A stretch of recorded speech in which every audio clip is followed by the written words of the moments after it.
faut dire que contester les décisions du Conseil constitutionnel, c'est une infraction.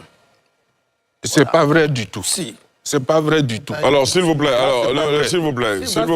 mais Augustin, vous avez parlé, personne ne vous a interrompu. De grâce, s'il vous plaît, nous sommes au début de l'émission.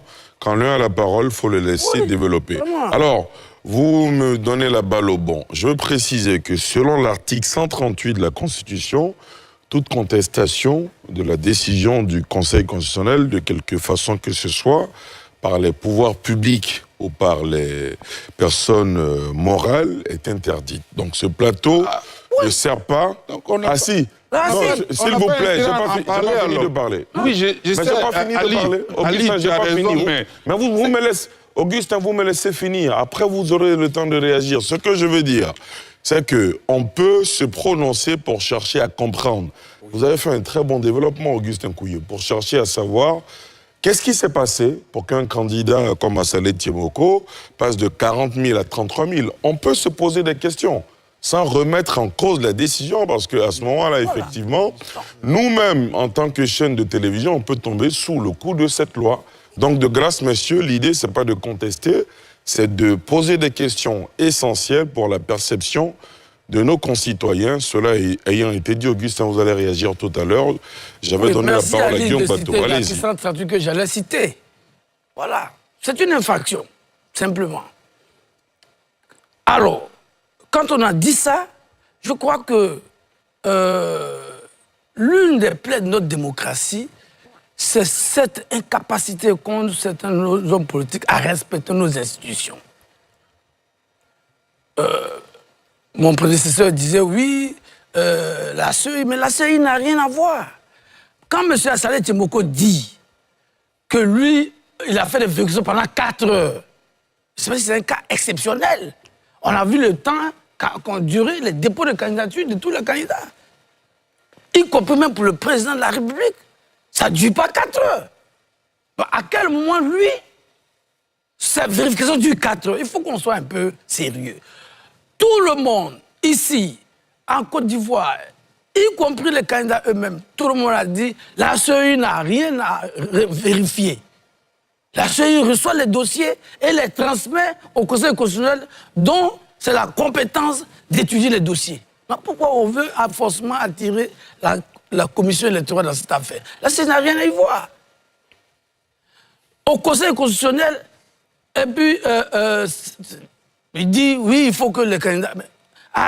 le Conseil constitutionnel, c'est une institution judiciaire. Ce n'est pas une administration ordinaire. Voilà. Donc, il faut que... les règles étaient connues depuis le début. Et je pense que les candidats auront accès après à leur dossier et pourront faire les vérifications quand les délais seront arrivés. Donc, il faut arrêter de tirer à huée à Dieu. Non. Les parrainages, je le dis, le parrainage est une opération technique.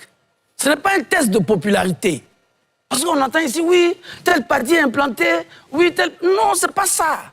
Vous pouvez être implanté si vos équipes n'ont pas fait un travail méticuleux, sérieux. Vous pouvez vous planter.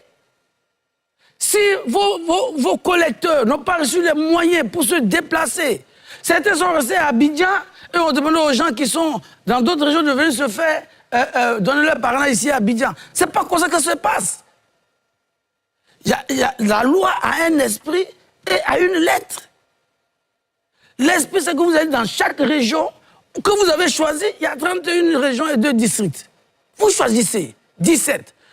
Quelqu'un a dit aussi que oui, le RHDP n'a pas reçu 1% de l'électorat. Mais ce n'est pas de ça qu'il s'agissait. Il s'agissait de choisir, de trouver 1% de l'électorat dans 17 régions ou districts. Quand vous l'avez fait, c'est fini. Si vous choisissez Abidjan,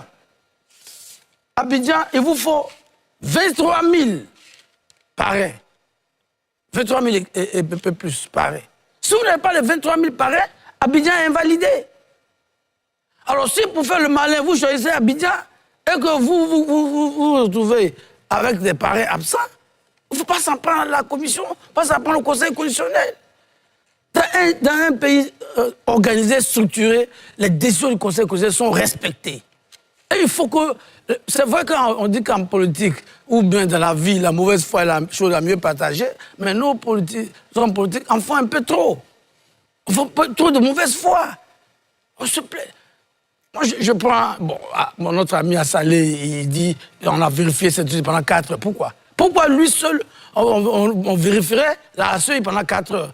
Et qu'on n'a pas vérifié pour le chef de l'État pendant 4 heures, qu'on a tous les candidats passaient à peine 30 minutes à la commission électorale. Bon, il faut que nos amis arrêtent. Ils n'ont pas reçu les parrainages, qu'ils acceptent de se remettre en cause et de se préparer. On a vu M. Billon. Il a fait le tour de toutes les régions qu'il a retenues pour ses parrainages. Lui-même était avec ses équipes. Ils ont mis les moyens. J'entends mes amis du FPI dire oui, le président a fait. Mais le président a fait, je ne sais pas pourquoi il est surpris qu'il n'ait pas eu les parrainages. Ceux qui ont fait les parrainages n'ont reçu aucun moyen pour le faire. On a dit oui, ils sont les militaires, ils vont le faire. Ils n'ont reçu aucun moyen.